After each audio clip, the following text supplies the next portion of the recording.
Hello YouTube, this is BUB'S Comics coming at you with a quick comic haul. I went to a flea market out in the wild. I was hunting in the wild. Back from my recent trip from Dayton, Ohio, we stopped at a big outdoor flea market and an indoor flea market too, just huge, called Treasure Island or something like that.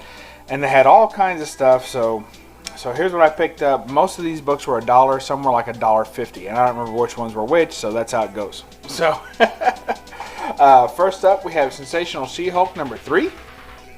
That awesome Spider-Man appearance says, "Hey kids, look at that.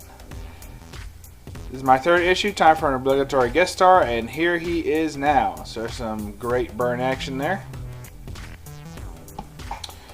Next, we have the Amazing Spider-Man 233. There's a Tarantula appearance.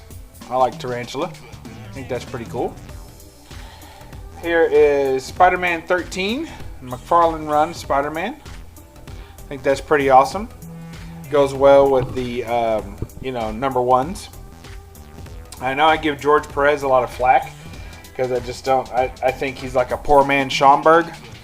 So he puts a bunch of stuff on a cover and then tries to make it look good. But every now and then he gets it right. And to me, one of the best things he ever did was draw Black Widow.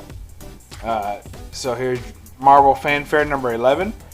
And I think that Black Widow is perfect. Absolutely love it. I love her bigger, longer hair. I love her kind of angry expressions and how, mean she looks. Look at that. Nick Fury looks really good there too. And you get a double shot of her. Look at that kick right there. And of course, everything on there looking perfect. So, absolutely love that. And if you like that, you ought to like this. Here's Marvel Fanfare number 12. With Black Widow in the muck. Looking pretty good. Speaking of the ladies looking pretty good, here's Tomb Raider number 1, cover A of Journeys. Tomb Raider Journeys number 1. I already had the cover B, the real kind of more famous Adam Hughes cover. Already had that, so to get this number 1 means I've completed every issue of Tomb Raider Journeys, including variants. So woohoo! So really happy to have that. I just love it. So and that's that. Very happy about that. Glad to have them all. Really like everything on there. Except for this little kid there, that looks kind of weird, but the rest is perfect. So love that. And next we have Wizards Special Edition publication of Spider-Man. So this is number 1 of the Wizards specials. So I can't believe I found this in the wild for $1, and it's in excellent condition.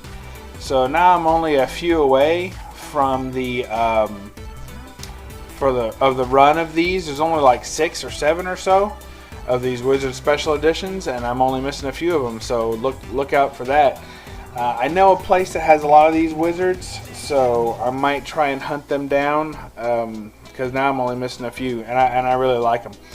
So there you go, Wizards Special Publication number 1 with Spidey. Next we got Cadillacs and Dinosaurs number 3 of 3. So now I'm only missing 2 of 3. There's Mark Schultz there doing some great work. Love that little lady he draws there. Very cool. I like how he put the tan lines on her. You see that? You never see that. That's quite an attention to detail. So some nasty dinosaurs there. Pretty cool. And we picked up a few X-Men. So we got X-Men 177. What's funny is that when I picked up these, I thought I had a lot of them and I would be upgrading my copies and moving on to better ones. I didn't have this one. So I was shocked about that because it's a cover I see all the time. It's kind of a classic cover. And I thought for sure I had it. And then these next few, I didn't. I thought I had these too, even though they're not classic covers. There's number 204. That's not a real classic one or anything like that, and you can't get away from that newsstand either, man. When I see that newsstand, I can't help myself. I love it. And last, we got 206. So, and look at that. That's the short-haired rogue right there. She didn't keep that for long. You know, she had short hair when she was a bad guy, and then once they turn good, they always let them grow their hair back out. Of course, these days, I guess they do the opposite, right? The good guys have short hair too. So, but anyway, for back then, for the female villains, they like to give them short hair when they're bad, and then, you know, they switched her to long hair, and all of a sudden she was a hero. So there you go. All right, I hope y'all enjoyed that little quick haul, and we will leave you with, let's see, I gotta say, old Perez wins this one. We're gonna leave you with Marvel Fanfare number 11 with one of the best drawings of Black Widow I've ever seen. And it also shows a very Wally Wood-esque to me, because you don't have to show all the skin on this one either for it to be sexy. Look at that. She's totally covered and it still looks amazing. So there you go. Alright y'all, hope you enjoyed that, and we'll catch you next time on BUB'S Comics. Read a comic. Thanks. Bye.